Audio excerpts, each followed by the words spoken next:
Yeah, I've got a question. It applies to all four of you.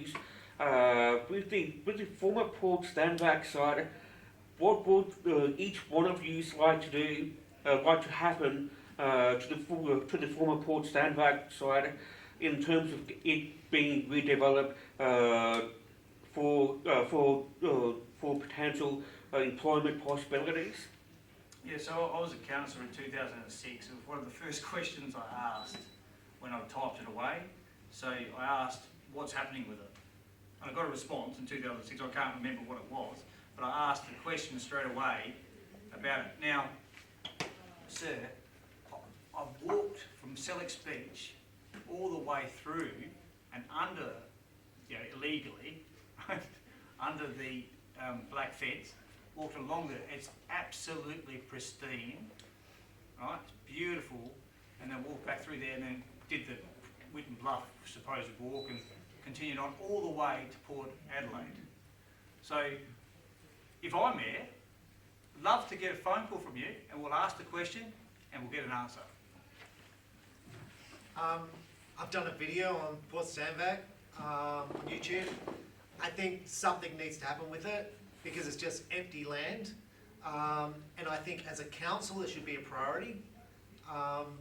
But like commercial, because we need employment, because there's a shortage right now, there's no buildings. We've got park space and residential. So I think it should be a priority and I've done a video. I can't answer that fully because I'm still in shock and horror of the fact that they removed the Port Stanback jetty, which was absolutely the most beautiful jetty in South Australia. They destroyed everything under there. It's just absolutely appalling. So we've got a really nice spot there left. Nothing like as good as the jetty was. Oh well. And they did exactly what they're doing to Rapid Bay Jetty now, but that's not in our place. They're just destroying the whole thing. So yeah, haven't really thought about the rest of the area. Like I said, I'm still in shock. Thanks, Robin. Thanks for your question. And we had a bit of a yarn about this earlier today. And I think it's a question that I'd really love to see all the community get involved with, to actually think about what they're doing. If I'm sitting at that table helping have that conversation, I'm really interested in how we can work and develop an innovation precinct around there. We've got all that incredible manufacturing, all our industry down there. We've got some beautiful opportunities that we can kind of harness from our own community. All the ingenuity and creativity of manufacturing is really needed. So I'd be really interested in seeing something a little bit like Tom Slee's innovation precinct there. But it wouldn't be up to me. So if I'm there, I'd be making sure that all the information comes together, the community get a chance to have a say and help shape the future that they want for that space. But certainly, there are some of the thoughts that I've just had for myself. Okay, thanks. The next question. Anthony's got a question. Yep. Look, I'm going to respond to the last person that spoke. Basically, because I had a message back from council on a petition I put forward, not to do with parks, etc. However, it said we're connected to people and spaces they enjoy, including trails, open spaces and other places for activity. We provide opportunities for people to maintain and improve their health and well-being in ways that suits the preferences and abilities. Now that came through from the council, right? The point I put to it is this. I said I actually did a project on this. I had a look at them. I went to Woodcroft. They have a water area, it's fenced, it's got a playground, it's got a covered area, it's got a barbecue. I had a look at Holdfast Bay, because some people have properties in dirty places. They have the same thing. They have it actually fenced off. They have a basketball shoot. They have a toilet that plays music to you while you're in there, which is serviced twice a day by the council, right? And it automatically cleans all the rest of it. What do we have? Well, Bill Hanna Reserve. It's a little historical bit of Montfort Vale. It has trees that some have fallen down. I know because it went straight through my back fence.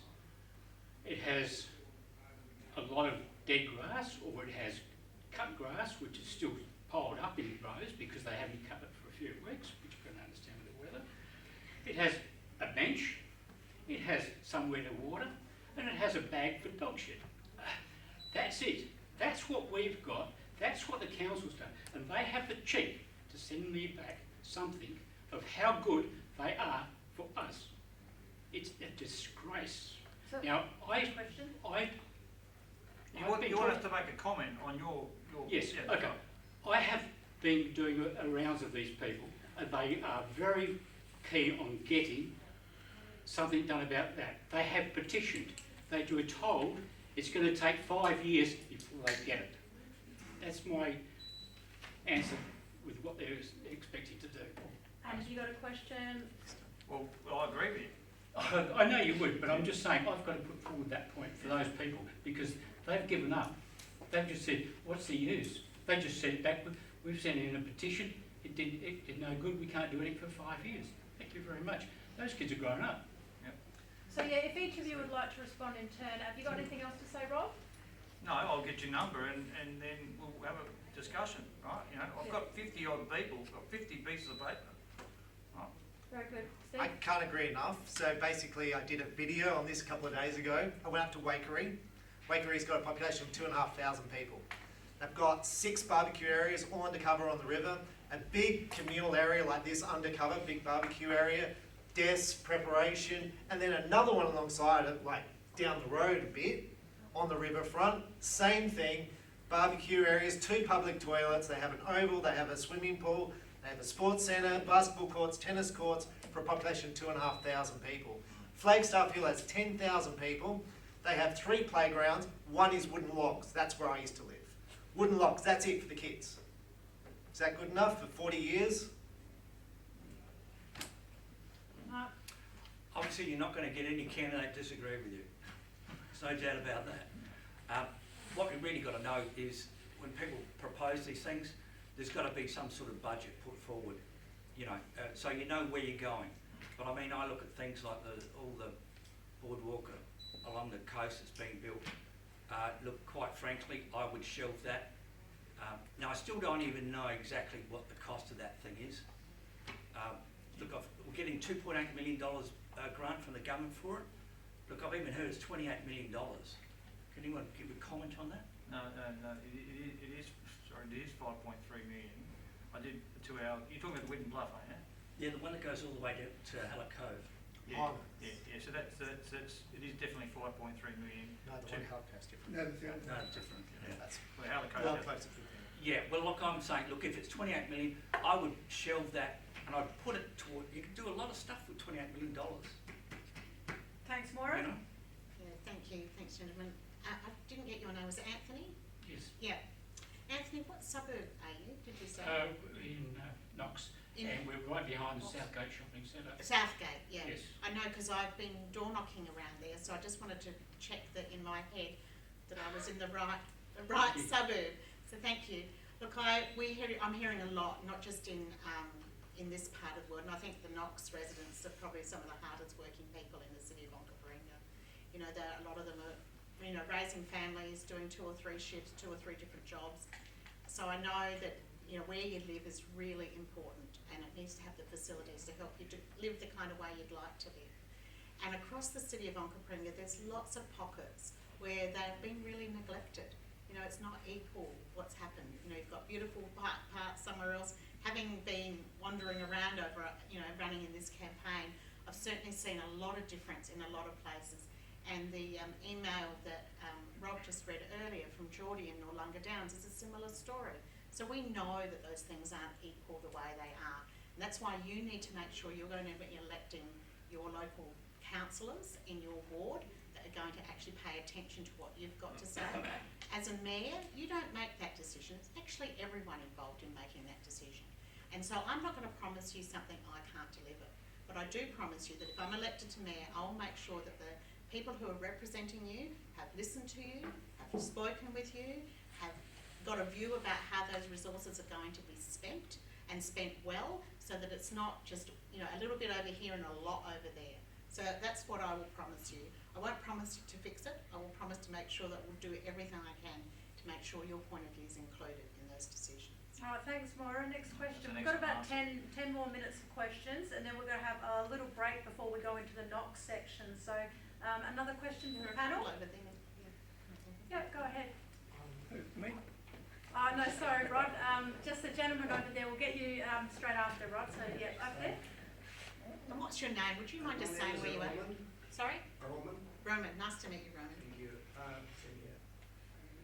There's a shortage of housing in this council.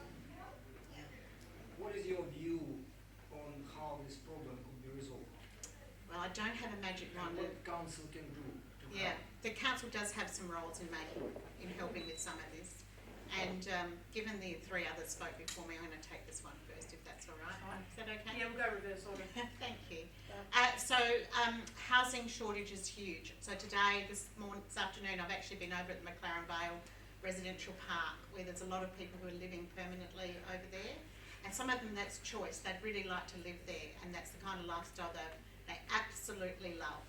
And then there are other people there who are waiting for their house to be built because their housing situation is that they need to build a home.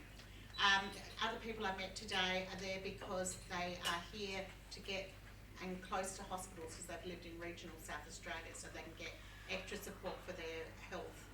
And another couple that I met are there because there are no other options for them. You know, they can't afford the rents. So I live at Selleck's Beach, and I can tell you that there are a lot of empty houses down there, that short-term rentals and Airbnbs are taking away housing from a lot of places. It's a huge issue. So I think we've also got lots of public land that is actually owned by the council. So there's an opportunity to have a really good look at it. And Councillor Marion Themolotis, who is one of the elected members for the Lasses, so the most northern part of City of Onkaparinga, put a motion to the council recently, and some of the elected members who are here, so they were in the chamber when that happened, saying it's about time that all of the parties came together, including the council, to sit down and really talk about this and come up with some genuine plans. So I think there are some things we can do.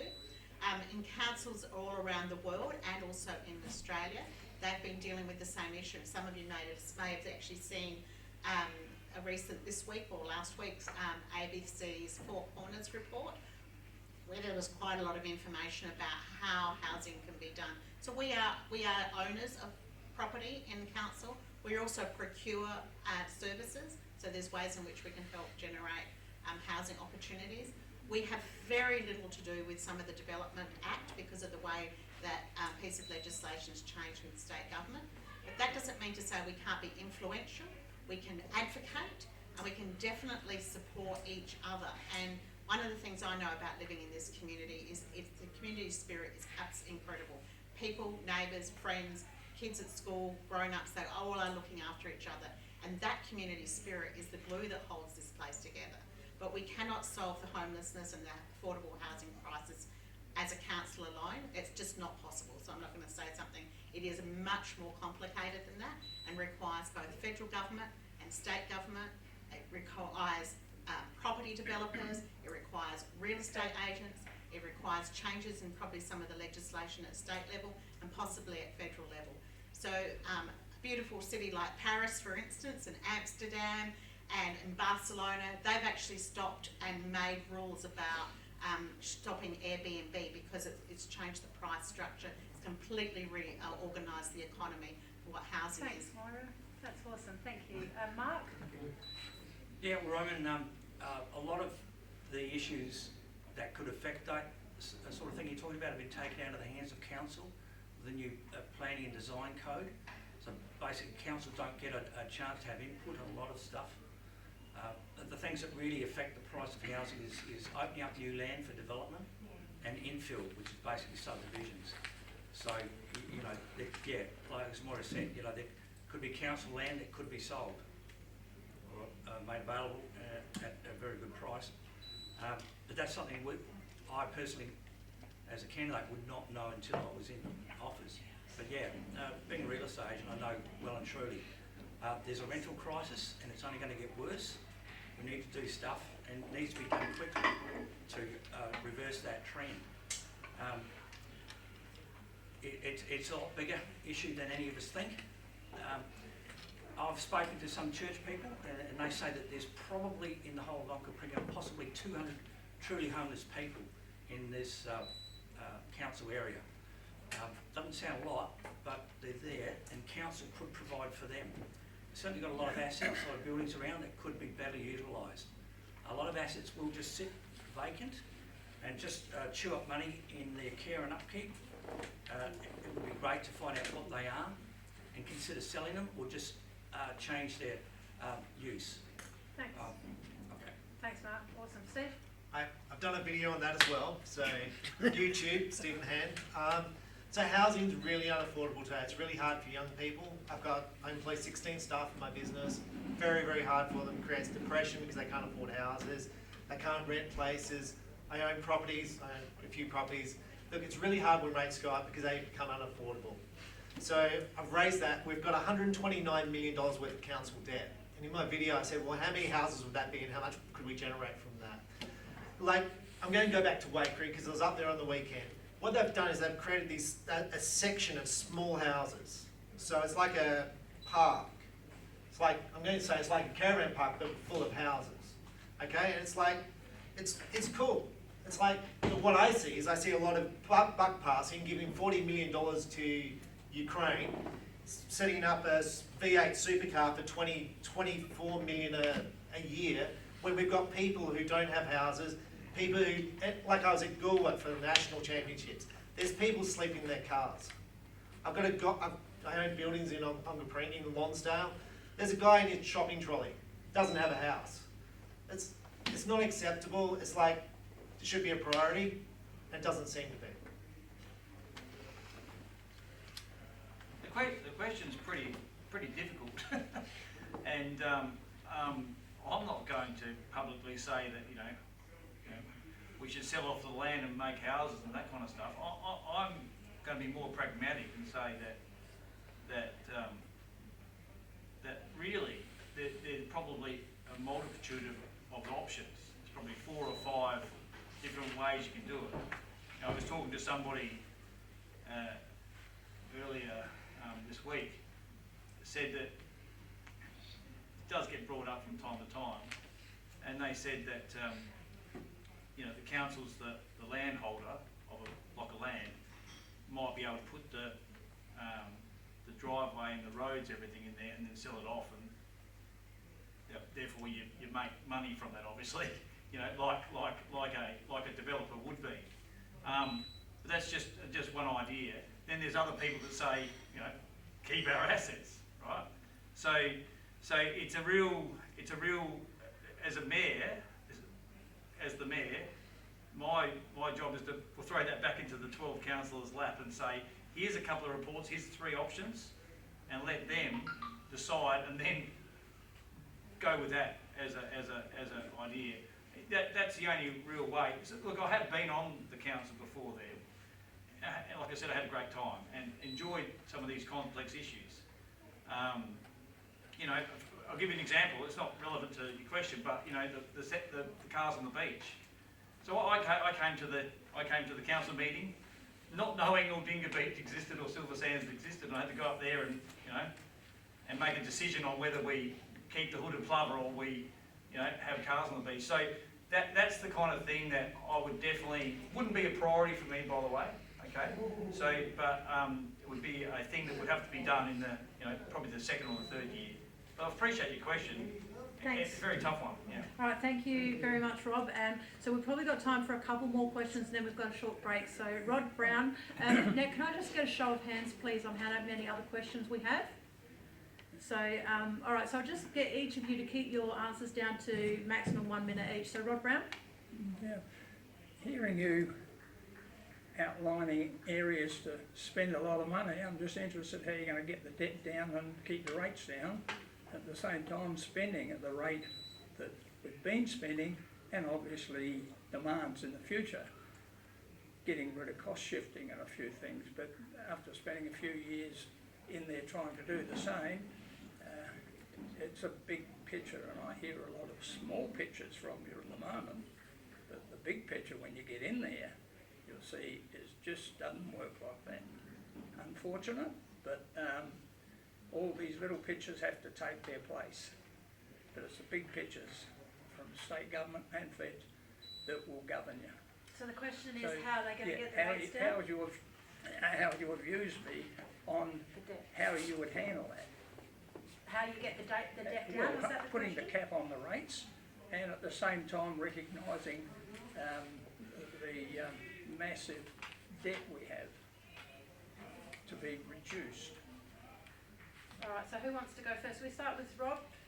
Okay, how are you, Rod? Well, you were there putting the debt on too.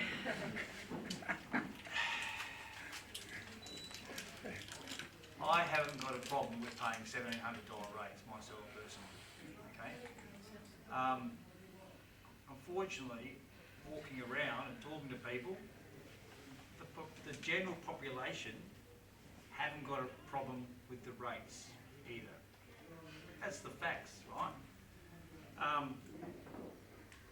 So I've got a different answer to the other guys, I think, because at the end of the day, I'm not wanting to be sky high or anything, but I'd like to, one of the reasons I joined council in the end, right, was to see where the money's spent. And remember, there was a motion that I put forward that said, let's have a fiscally responsible, how much this is going to cost each time. Now, I don't know if that's in play anymore, Rod, right? You know, It's a word they still play with it. yeah, that's right. So at the beginning of every report was, this is going to cost us $8.3 million, you know, so, and that came out for at least 8 years. So that's one thing. But at the end of the day, sir, at the end of the day, the people want things. This man here wants something. He wants a report on housing, right? So they're going to be reports that the staff are going to generate. If you really want to get the elephant out of the room, the staff, right, make up out of that, right, make up 50% of the actual, right? Cost against Yep, cost, right? Yep. And so what do? You sack half the staff straight away to get your budget down? If I start saying things like that on the thingamajig, bye-bye, So that's it's just simple economics, At the moment, unfortunately, the rates are not meeting the expenses. Okay, thanks, That's all I Rob. can comment on. Steve. Okay, so rates, how are we going to get them down and stuff? And the debt. Blank that. Debt. So for me, did a video on this. So we spend a lot of money on things. So the property in Clarendon that we've got on the corner is going to cost $1.6 million for this intersection. There's 4 houses on a dirt road on one thing. The other road's got nothing on it. There's been no deaths on this road. Like, why are we doing this? $1.6 million. We plant gum trees underneath power lines in Onkaparinga. What does it cost to plant each gum tree under that power line? $200 a tree. At the end of the day, I think we've got to look at our council structure, the way in which we fund this stuff, and we've got to look for cuts. There was 2 jobs just advertised. One for negotiating with sporting bodies in the council. He was paying $90,000 a year. Like, I come from public service, $90,000 a year should be like a assistant director sort of position. So you should have a whole bunch of stuff under you. Is that what they've got? I would question it, and I think we need to question some of these positions in the council. Alright, thanks, That should Steve. be a lower level. Thank you. Mark? Yeah, I've spoken about stopping the $43 million of extra loans coming through. I want to obviously see exactly what they're for. I want to, you've got to see contracts, see loan agreements, all that sort of thing. But that's planned over the next 2 years. I've got to see exactly what that's for. It's pretty big. I've talked about sending back certain projects back to the state government. There's so many efficiencies you can get in. Just simply think, we've got 68 councils in South Australia. We've got 68 road crews with road plant works.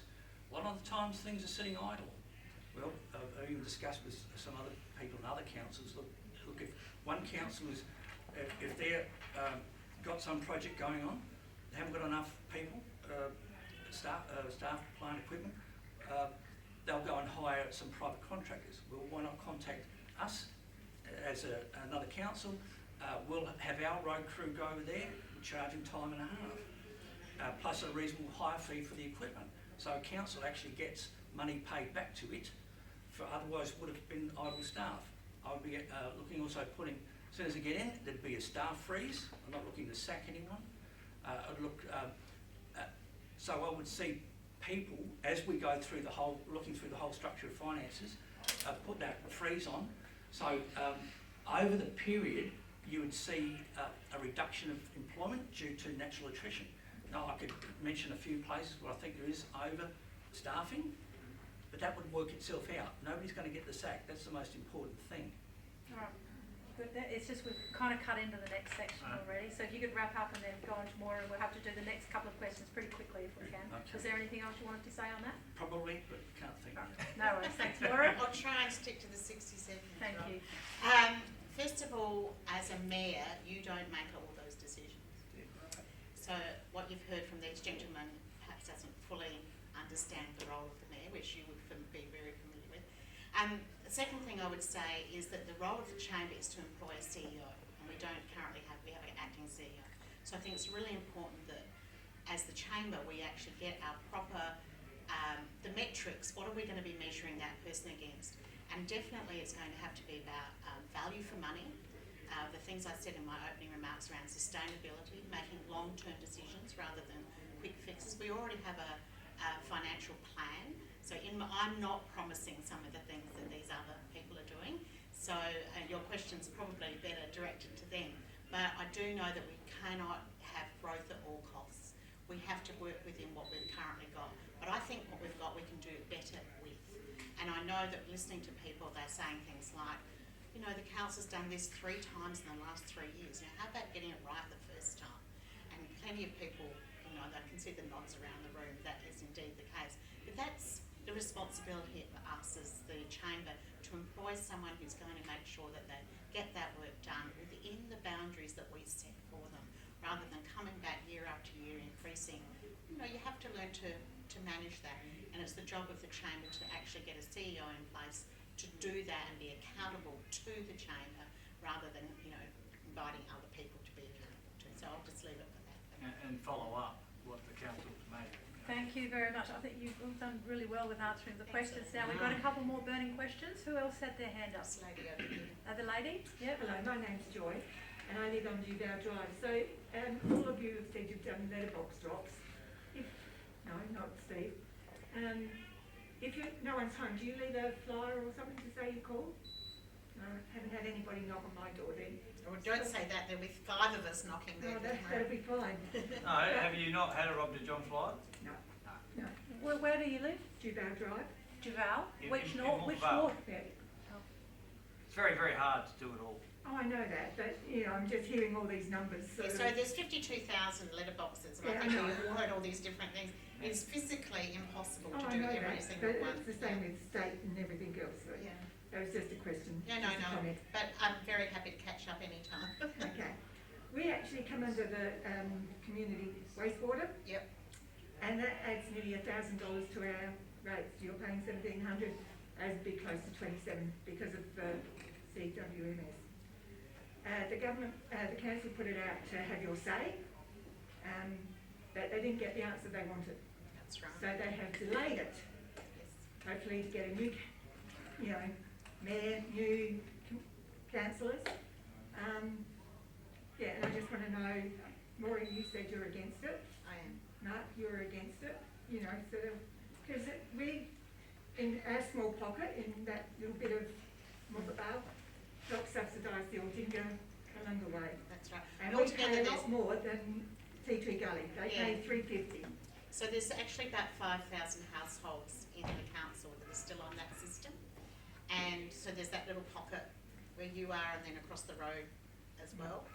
I actually I was door knocking there day before yesterday, so I'm not on my own, there were a couple of other people helping me, so I'm not busted. We're opposite the park, so people Yeah. tend to avoid our street because you You think you're doing the other way, yeah.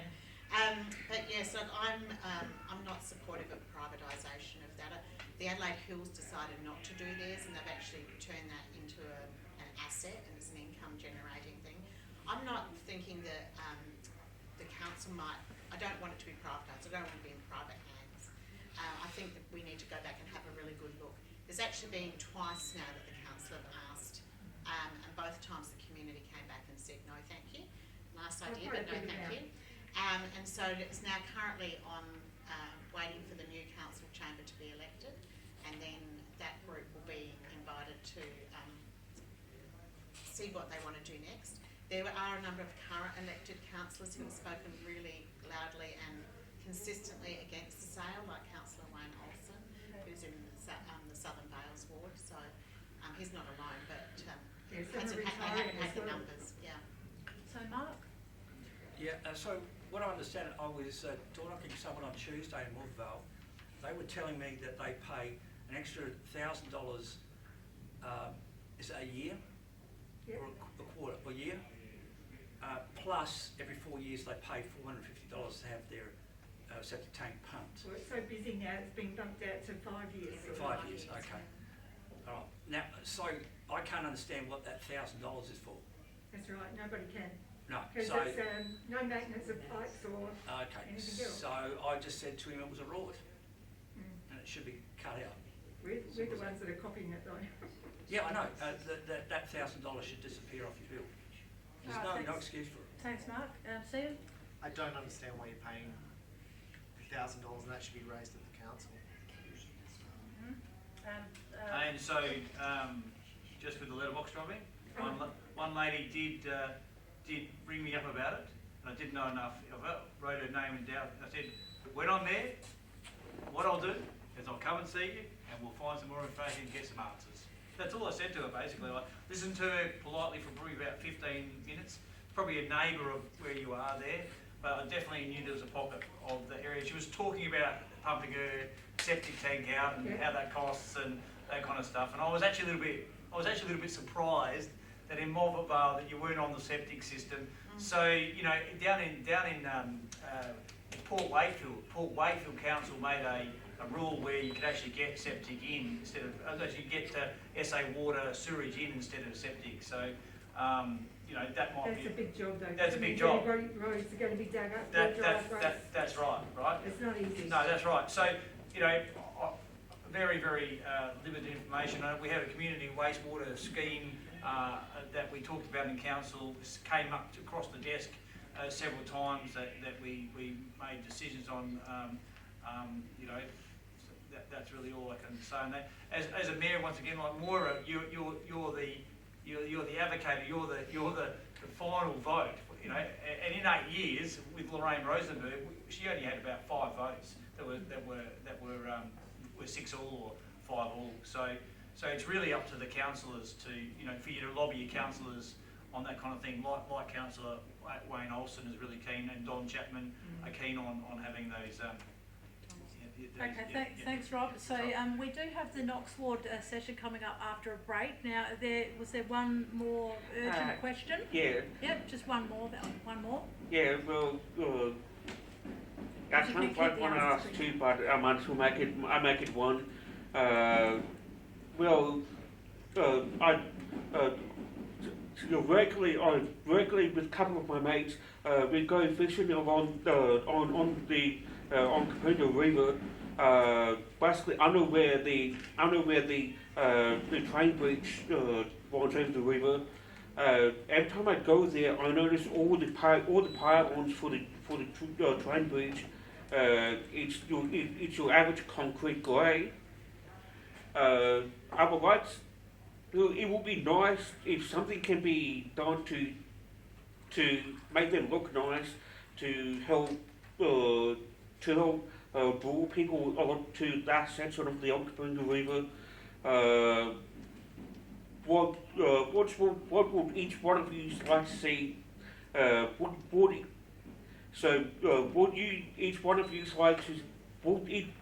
Would each one of you like to see something done? If so, what ideas would each one of you like to see done just to make each pylon look nice?